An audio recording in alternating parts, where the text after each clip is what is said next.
నమస్తే అండి. అందరూ ఎలా ఉన్నారు? ఏం చేస్తున్నారు? మండలం పాటు దీక్ష చేసి ఇరుముడు కట్టుకొని మా స్వాములైతే శబరిమలై చేరుకున్నారు. దర్శనం చాలా బాగా జరిగిందంటండి. ఫైనల్గా ఇరుముడునైతే అక్కడ సమర్పించేసి తిరుగు ప్రయాణంలో అయితే ఉన్నారు. పంపా నదిలో స్నానం చేసి చిన్న పాదం ఎక్కేసి 18 మెట్లు కూడా ఎక్కేసి స్వామిని అయితే దర్శనం చేసేసుకున్నారు.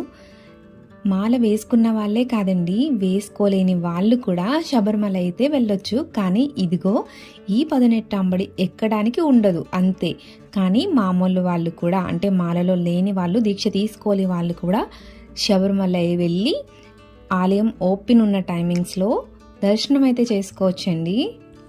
మాల వేసుకున్న వాళ్ళకి, వేసుకోలేని వాళ్ళకి కూడా అయ్యప్ప స్వామి దర్శనం అయితే ఒకే విధంగా జరుగుతుంది.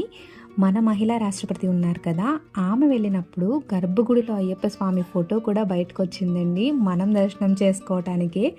లాస్ట్లో చూసేయండి. స్వామియే శరణమయ్యప్ప.